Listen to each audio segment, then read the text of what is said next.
नमस्कार दोस्तों, स्वागत है आपका मेरे चैनल कॉमिक्स लाइफ में। शुरू करते हैं तुलसी कॉमिक्स की एक और मज़ेदार कॉमिक्स, महारानी का इंतकाम। महारानी का इंतकाम। कथा डॉक्टर महेंद्र मित्तल। संपादन प्रमिला जैन। चित्रांकन महेंद्र सिंह। किसी नगर में चल और अचल नाम के दो भाई रहते थे। दोनों निर्धन और अनाथ थे। भाई, माँ बाप की जमा पूंजी तो हम खा पी चुके हैं। अब यदि हमने कुछ काम नहीं किया तो भूख को मरने की नौबत आ जाएगी। हाँ चल, तुम ठीक कहते हो, पर तुम चिंता मत करो, मैं कुछ न कुछ करूँगा। रात होने पर चल राजा के महल की ओर चल दिया। मैं अपने भाई को भूखा नहीं देख सकता, क्यों न राजमहल में चोरी करूं। मौका देखकर चल ने महल की दीवार पर कमंद फेंकी। अगर आज बड़ा हाथ मार लिया तो फिर हम यह नगर हमेशा के लिए छोड़ देंगे। चल बड़ी सावधानी से जिस कक्ष में पहुंचा वह राजकुमारी नीलम का शयन कक्ष था। आहा, कैसा अनोखा रूप है, पर हमारे भाग्य में यह सब कहाँ। राजकुमारी के रूप मोह में फंसा हुआ चल जैसे ही आगे बढ़ा, बाप रे, दीपाधार की आवाज से राजकुमारी नीलम चौंक कर जाग उठी। कौन कौन हो तुम? चोर, मैं चोर। चोर का नाम सुनकर राजकुमारी बौखला कर उठ खड़ी हुई। चोर चोर, पहरेदार, महल में चोर घुसा है, चोर चोर। बाप रे, सिर मुंडाते ही ओले पड़ गए। पकड़ो, भागने न पाए। नहीं, ले जाओ इसे और कल नगर के बीचों बीच चौराहे पर फांसी पर लटका दो। मुझे छोड़ दो, मैंने कुछ नहीं चुराया। सैनिक चल को खींचकर ले जाने लगे तो वह गिड़गिड़ाने लगा। मुझे क्षमा कर दीजिए महाराज, मैं मर गया तो मेरा छोटा भाई भूखा मर जाएगा। दफा हो जा। चल के पकड़े जाने की खबर सारे नगर में फैल गई तो लोग चौराहे की ओर जाने लगे। कमाल हो गया भाई, पंडित दीनानाथ शास्त्री का बेटा चोर निकला और उसे आज सरेआम फांसी की सजा दी जा रही है। क्या बकते हो, यह झूठ है, मेरा भाई चोर नहीं है। फिर जाकर अपनी आंखों से देख लो, मुझ पर क्यों बिगड़ते हो? देखा, एक चोर तो दूसरा दादागिरी दिखाता है। हाँ भाई, मारो, इसकी खाल खींच लो। यह चोर है, इसका मुंह काला करो, फांसी पर चढ़ा दो इसे। नहीं, मेरे भाई को छोड़ दो, वो चोर नहीं है। नहीं भाई, कह दो कि तुम चोर नहीं हो। तू लौट जा भाई। जल्लादों ने चल को फांसी के तख्ते पर खड़ा कर दिया। मुझे दुख है भाई कि मैं तुम्हारे लिए रोटी नहीं जुटा सका। अचल की किसी ने नहीं सुनी और चल को चोरी के जुर्म में फांसी पर चढ़ा दिया गया। महाराज की जय हो, आपकी आज्ञा के अनुसार उस चोर को फांसी दे दी गई है। अच्छा किया, उसकी लाश को अभी वहीं खंबे से बांध दो ताकि दूसरे लोगों को चोरी करने की हिम्मत न पड़े। जो आज्ञा महाराज। उधर अकेला अचल बिना दिया बत्ती जलाए चुपचाप पड़ा रोता रहा। यह तुमने क्या किया भाई, मेरे वास्ते अपनी जान दे दी? आधी रात के वक्त अचानक कुछ सोचकर अचल उठ खड़ा हुआ। जिस तरह तुमने अपना जीवन दिया है, मैं भी अपना जीवन दे दूंगा। उस रात अचल भी चोरी के इरादे से राजकुमारी के कक्ष में जा पहुंचा। ओह, लगता है तेरे रूप जाल में फंसकर मेरा भाई पकड़ा गया। तेरी वजह से ही मेरे भाई को मौत के मुंह में जाना पड़ा। एकाएक उठो और मुझे भी मेरे भाई के पास पहुंचा दो। कौन हो तुम? मैं भी चोर हूँ। मेरे भाई को तो तुमने फांसी पर चढ़ा दिया, मुझे भी फांसी पर लटका दो।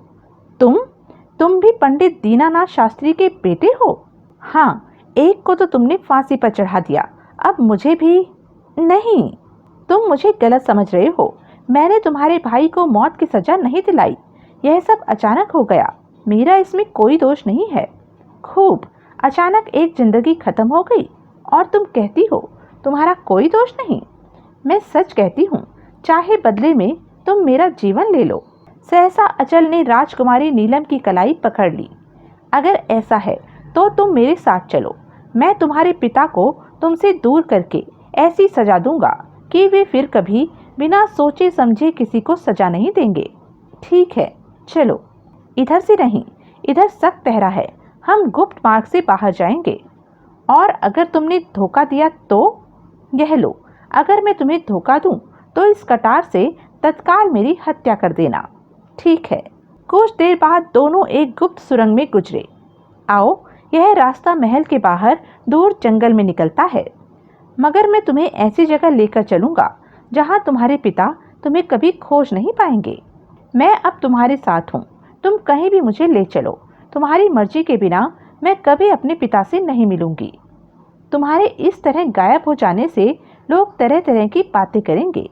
तुम मेरे साथ हो तो मुझे किसी की परवाह नहीं। बड़ी विचित्र जगह है। यह मंदिर मैंने पहले कभी नहीं देखा। बरसों से यहाँ कोई नहीं आता। इसे मेरे परदादा ने कभी बनवाया था। मंदिर में पहुंचकर अचल का मन बदला। राजकुमारी, मैं बहुत गरीब आदमी हूँ, तुम्हारा पेट नहीं भर सकता। तुम चाहो तो यहाँ से वापस लौट जाओ। नहीं, मैं अब वापस नहीं जाऊंगी। लेकिन हम खाएंगे क्या? यहाँ के जंगल में फलदार वृक्षों की भरमार है। तुम आओ मेरे साथ। दोनों मंदिर से बाहर आए। वो देखो, हमारे रहने के लिए वह मकान सुरक्षित है। यहाँ दिन में भी कोई नहीं आता। फिर भी मुझे एक बार तो नगर में जाना ही होगा। तब तक तुम यहीं रहो। सुबह होते ही राजा ने नीलम को महल से गायब पाया तो वह चिंतित हो उठा। महारानी, लगता है किसी ने हमारी बेटी का अपहरण कर लिया है। हाय, मेरी बेटी! अब हम लोगों को मुंह कैसे दिखाएंगे? रो मत महारानी, यह जरूर फांसी पर लटकाए गए उस पापी के किसी साथी का काम है। किसी का भी हो, मुझे अपनी बेटी सही सलामत चाहिए, वरना मैं अपनी जान दे दूंगी। काफी कुछ सोचने के बाद राजा ने अपने मंत्री को बुलाया। महामंत्री, हमारे खजाने से एक शाही नीलम चोरी चला गया है। राज्य में मुनादी करा दो कि उसका पता देने वाले को भारी इनाम दिया जाएगा। जो आज्ञा महाराज। महामंत्री के जाने के बाद देखा महारानी, इस तरह हमारी बेटी की ओर किसी का ध्यान नहीं जाएगा। इस बीच मैं उसे कहीं से भी खोज निकालूंगा और हम बदनामी से बच जाएंगे। यह आपने अच्छा किया। उसी दिन नगर में घूमते हुए अचल ने राजा की मुनादी सुनी। सुनो सुनो नगरवासियों, राजा के खजाने से एक शाही नीलम चोरी चला गया है। जो उसका पता देगा उसे राजा की ओर से भारी इनाम दिया जाएगा। वाह, क्या तरकीब निकाली है बेटी को खोज निकालने की। नगर से जल्दी निकलकर चुपचाप छिपता छिपता अचल जंगल में राजकुमारी के पास पहुंचा और उसे पूरी बात बताई। शाही नीलम से पिताजी का तात्पर्य मुझसे ही है। अब तुम क्या करोगे? सबसे पहले मुझे अपने भाई के शव को प्राप्त करना है, जिसे राजा ने चौराहे पर खंबे से बांधकर छोड़ा हुआ है। दूसरी ओर देखो, जो भी कोई इस मुर्दे के लिए शोक करता हुआ इस शव का दाह संस्कार करने की नीयत से यहाँ आए, उसे फौरन बंदी बना लो। जो आज्ञा महाराज। आधी रात होने पर जब तक मैं अपने भाई का दाह संस्कार न कर लूं, मुझे शांति नहीं मिलेगी। दूसरे दिन अलख जगाता हुआ अचल अपने भाई के शव के पास पहुंचा। अलख निरंजन, अलख निरंजन। ए, वहीं रुको, आगे मत आना। साधु को रोकता है बच्चा, क्यों अपना सर्वनाश बुलाता है? क्या? भाग यहाँ से। उफ, हाय, मेरी अमृत जैसी दही, अब मैं क्या करूं? अबे, रोता क्यों है? ला, मुझे दे यह खप्पर। नहीं, मैं अपना खप्पर नहीं दूंगा। देगा कैसे नहीं पाखंडी? और सिपाही ने खप्पर छीन लिया। वाह, वास्तव में दही बड़ी मीठी है। मजा आ गया। यह दही तो वाकई अमृत है। इसका मतलब इस तरह मामला जम सकता है। दूसरे दिन अचल एक ग्रामीण युवती का भेष धारण करके वहां पहुंचा। दही ले लो, दही, अमृत से भी मीठी दही ले लो। दही? ए दही वाली, इधर तो आ रानी। ए दरोगा जी, रानी वानी नहीं बोलो हमका। हमारा मरद सुनी है तो गर्दन मरोड़ देगा हमारी। दही लेना हो तो बोलो। लेना क्यों नहीं, ला चखा तो। दद्दा, मुझे भी। क्यों दरोगा जी, है ना अमृत जैसी मेरी दही। अमृत से भी मीठी है रानी। वाह, क्या बात है। धतूरा मिली दही पीकर कुछ ही पलों में सभी सिपाही अचेत होकर गिर पड़े। इनके होश में आने से पहले ही मुझे भाई का अंतिम संस्कार करना है। दूसरे ही क्षण, दुष्ट राजा, तूने मेरे भाई की जान ली है, मैं तुझे नहीं छोड़ूंगा। जंगल में पहुंचकर अचल ने अपने भाई चल का दाह संस्कार कर दिया। उफ, आज मैं अकेला रह गया। बेचारा अचल। चल का शव गायब हो जाने से राजा बौखला उठा। महामंत्री, यह बड़ी शर्म की बात है कि चोर हमारी आंखों में धूल झोंक कर शव को उतार ले गया। याद रखो, अगर चोर का पता न चला तो हम तुम्हें फांसी पर चढ़ा देंगे। उधर अचल राजकुमारी से कह रहा था, राजकुमारी, अगर मैं तुम्हें राजा को सौंप दूं तो मैं उससे मुंह मांगी दौलत प्राप्त कर सकता हूं। मैं जानती हूं कि तुम ऐसा कभी नहीं करोगे। तुम्हें दौलत नहीं, अपने भाई का बदला चाहिए। हाँ, यही ठीक है, पर मैं क्या करूं? मेरी समझ में कुछ नहीं आ रहा। हाँ, फिलहाल यह समस्या तुम्हारे सामने है। कुछ देर सोचकर राजकुमारी ने अचल से कहा, मेरी मानो तो तुम बदले का विचार त्याग दो। तुम्हारा भाई तो अब पुनः जीवित होने से रहा। नहीं, बदला मैं जरूर लूंगा। ठीक है, फिर जब समय अनुकूल हो जाए तब तुम बदला ले लेना, पर अभी यहाँ से चलो, हम किसी दूसरे राज्य में चलते हैं। दूसरे राज्य में? हाँ, यहाँ हम कभी भी पकड़े जा सकते हैं। फिर तुम बदला कैसे लोगे? अचल ने राजकुमारी की बात मान ली। तब राजकुमारी ने अपने सारे जेवर उतार दिए। यह तुमने क्या किया? अपने आभूषण क्यों उतार दिए? इसलिए कि लोग मुझे राजकुमारी न समझें। तुम इन आभूषणों को बेचकर कोई व्यापार कर लेना। परंतु अचल ने राजकुमारी के आभूषण जंगल के एक कुएं में फेंक दिए। राजकुमारी, मैं तुम्हारे आभूषणों से नहीं, अपने पुरुषार्थ से धन कमाऊंगा। कई दिनों तक चलने के बाद दोनों एक दूसरे राज्य में पहुंचे। हट जाओ, रास्ता दो। यह क्या तमाशा है? पीछे हट जाओ, मुझे यह हाथी पागल मालूम देता है। लेकिन अगर इसने किसी को मार डाला तो? तभी चमत्कार हुआ। वाह, कमाल कर दिया गजराज ने। अरे, और दूसरे ही पल, महाराज वीरभद्र की जय। तभी एक राजपुरुष आगे बढ़ा। चलिए महाराज, महल को पवित्र कीजिए। महाराज, मैं? यह आप क्या कह रहे हैं? मैं ठीक कह रहा हूँ महाराज, इस राज्य का यह बहुत पुराना नियम है। नियम? कैसा नियम? यही कि जब यहाँ का राजा स्वर्गवासी हो जाता है तो गजराज जिसे भी चुनते हैं वही यहाँ का राजा बना दिया जाता है। कमाल है। कुछ देर बाद अचल और राजकुमारी हाथी पर सवार होकर महल की ओर चल दिए। देखा, ईश्वर का चमत्कार। महाराज वीरभद्र की जय। मुझे तो ऐसा लग रहा है कि जैसे मुझे बलि का बकरा बनाया जा रहा है। शुभ शुभ बोलो। राजमहल के द्वार पर एक काली अधेड़ औरत ने अचल का स्वागत किया। ओम जय जगदीश हरे। महल के एक सुसज्जित कक्ष में अचल को स्नान के बाद राजसी वस्त्र पहनाए। वाह, इन वस्त्रों में तो तुम बिल्कुल महाराज लग रहे हो। लग रहा हूं का क्या मतलब? अब मैं चंद्रनगर का महाराज हूँ। तभी महामंत्री वहां उपस्थित हुए। आइए महाराज, लगन मुहूर्त निकला जा रहा है, जल्दी कीजिए। लगन मुहूर्त? कैसा लगन मुहूर्त? महाराज, यहाँ का यह नियम है कि यदि स्वर्गवासी महाराज की पत्नी जीवित हो तो नए महाराज को राजगद्दी पर बैठने से पहले उनसे विवाह करना पड़ता है। नहीं। तभी महारानी ने कक्ष में प्रवेश किया। यह इतनी देर क्यों लग रही है महामंत्री जी? चलिए, यहीं फेरे लगवा दीजिए। क्या? वाह, क्या किस्मत है। नहीं, मैं यह शादी नहीं कर सकता। जिद न कीजिए महाराज, यह तो विधि का विधान है। अब मान भी जाइए महाराज। महामंत्री, यह आसानी से न माने तो इसे जबरदस्ती पकड़कर यहाँ लाओ। राजगद्दी खाली नहीं रह सकती। और अचल को महारानी की आज्ञा माननी पड़ी। ओम नमो अलाय बलाय स्वाहा स्वाहा। मुफ्त में मारा गया बेचारा। विवाह के तुरंत बाद महारानी के कक्ष में, युवक, तुम शायद हमें एक नीच औरत के रूप में देख रहे हो कि हमने इस उम्र में तुमसे विवाह करने का नाटक किया। नाटक? हाँ, यह विवाह नहीं, एक नाटक था जो हमें मजबूरी में करना पड़ा, वरना तुम्हारी उम्र हमारे बेटे जैसी है। आपकी बातें बड़ी रहस्य भरी हैं महारानी जी। आखिर यह नाटक आपने क्यों किया? ताकि हम उस दुष्ट कर्मवीर से अपने पति की मौत का बदला ले सकें।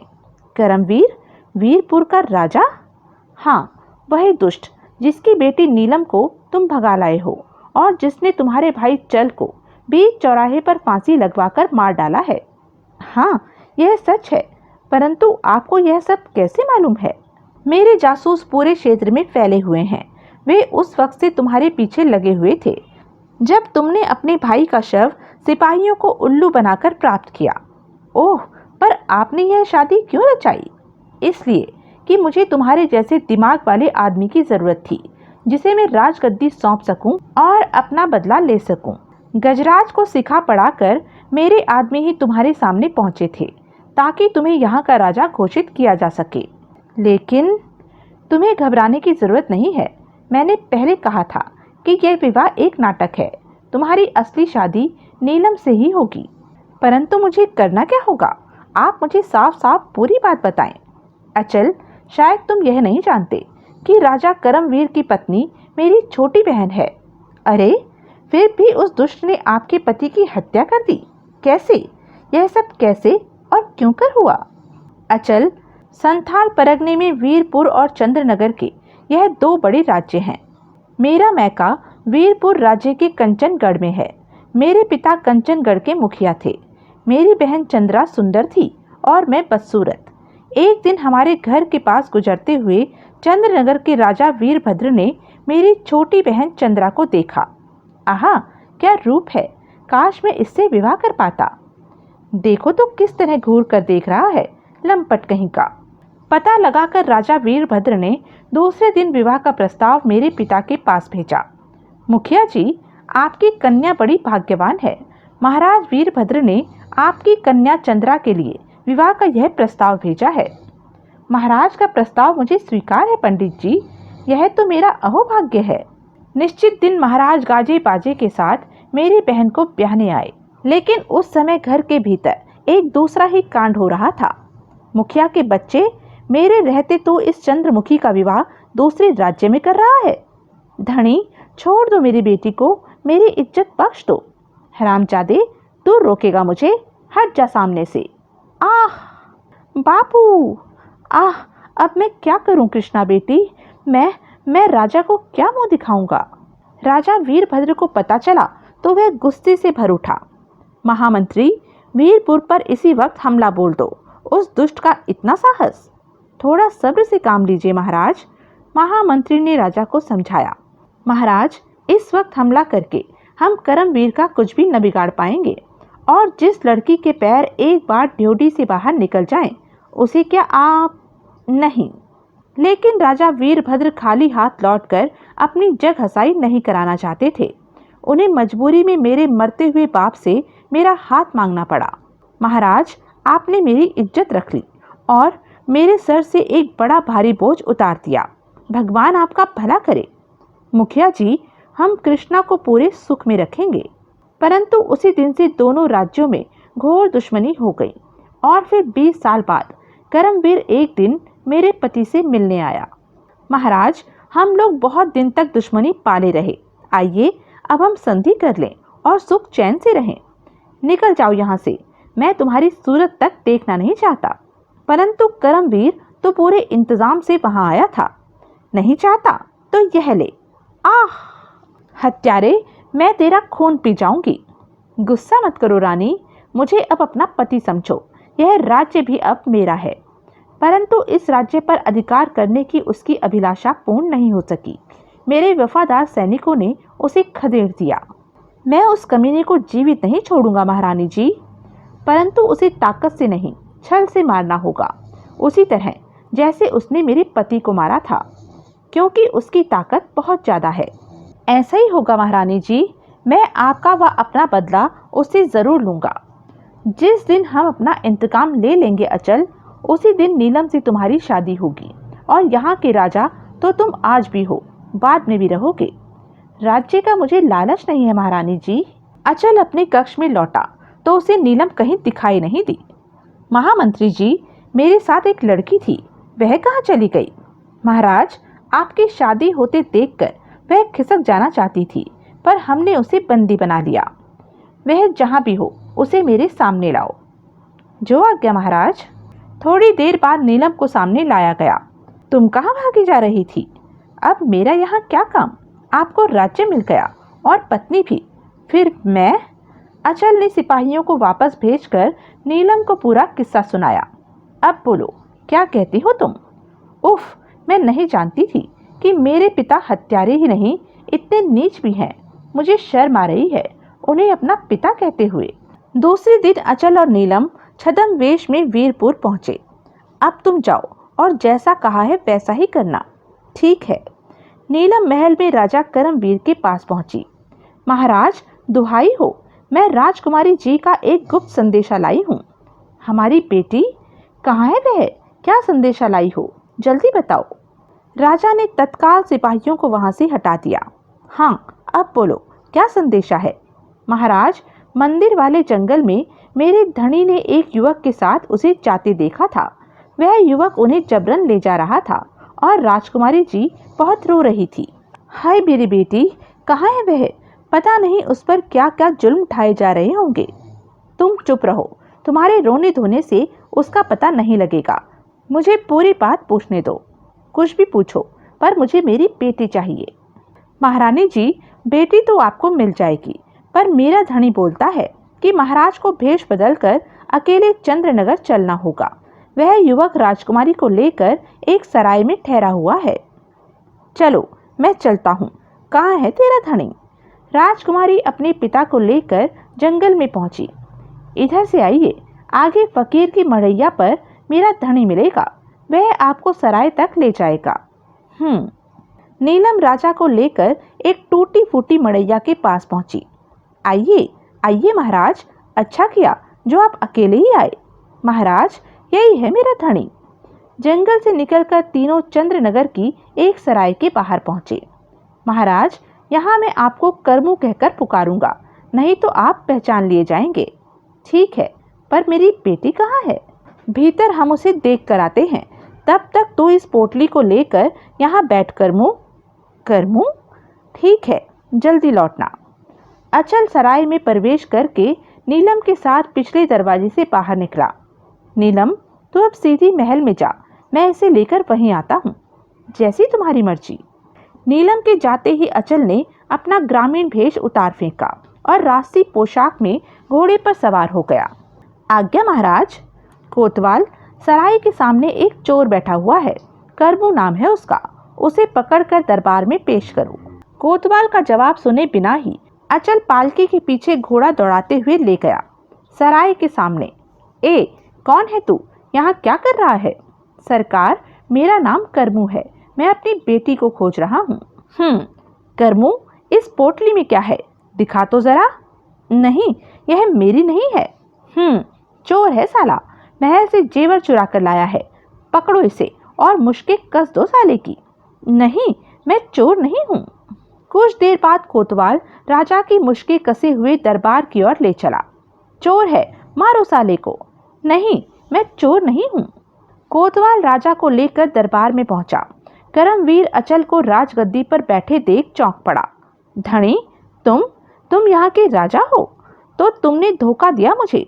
क्यों? मैंने तुम्हारा क्या बिगाड़ा था? क्यों भूल गया? तुमने मेरे भाई को सरेआम चौराहे पर फांसी लगाई थी। ओह, तो वह चोर तुम्हारा भाई था? हाँ, पर उसके पास चोरी का कोई माल बरामद नहीं हुआ था, जबकि तुम चोरी के माल सहित पकड़े गए हो।